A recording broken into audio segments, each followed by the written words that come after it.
कहते हैं कि अक्सर आम लोग अपमान का बदला तत्काल ले लेते हैं, लेकिन महान लोग उसे अपनी सफलता की सीढ़ी बना लेते हैं। टाटा कंपनी को नई ऊंचाइयों पर पहुंचाने वाले रतन टाटा पर यह कहावत बिल्कुल सटीक बैठती है। टाटा संस में 100 से ज्यादा कंपनियां आती है। इन कंपनियों में सुई से लेकर स्टील, चाय से लेकर 5 स्टार होटल तक और नैनो से लेकर हवाई जहाज तक सब कुछ मिलता है। यहाँ हम टाटा ग्रुप के चेयरमैन रहे रतन टाटा के जीवन की एक ऐसी कहानी बताने जा रहे हैं जो सभी के लिए प्रेरणादायक है। कहानी जानने से पहले हम रतन टाटा के बारे में जान ले तो इस कहानी को समझने में और आसानी रहेगी। रतन टाटा की जिंदगी उतार चढ़ाव से भरी रही है। उनका जन्म 28 दिसंबर 1937 को हुआ था। वे टाटा समूह के संस्थापक जमशेद जी टाटा के दत्तक पोते नवल टाटा के बेटे हैं। रतन टाटा ने IBM की नौकरी ठुकराकर टाटा ग्रुप के साथ अपने करियर की शुरुआत साल 1961 में एक कर्मचारी के तौर पर की थी, लेकिन साल 1991 में आते आते वे टाटा ग्रुप के अध्यक्ष बन गए। 2012 में वहां रिटायर हो गए।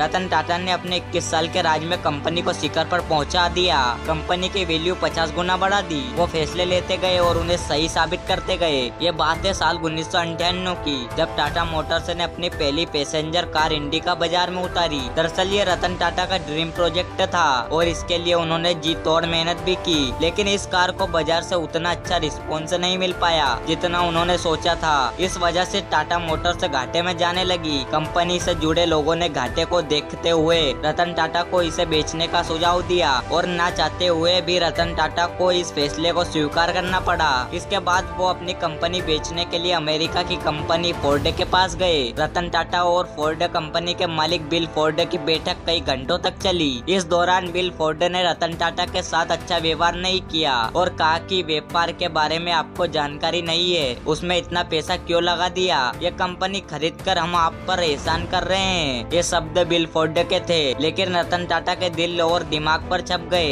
वे वहां से अपमान का घूंट पीकर इस डील को कैंसिल कर चले आए। बिल फोर्ड का वहां अपमानित करने वाला वाक्य उन्हें लगातार बेचैन कर रहा था और उनकी रातों की नींद उड़ पड़ी थी। बस इसके बाद रतन टाटा ने निश्चय कर लिया कि वो अब इस कंपनी को किसी को नहीं बेचेंगे और लग गए कंपनी को ऊंचाइयों पर पहुंचाने के काम में। इसके लिए उन्होंने एक रिसर्च टीम तैयार की और बाजार का मन टटोला। इसके बाद की कहानी सभी को पता है कि भारतीय बाजार के साथ साथ विदेशों में भी टाटा इंडिका ने सफलता की नई ऊंचाइयों को छुआ। तो वही इस घटना के बाद से फोर्ड कंपनी का पतन शुरू हो गया।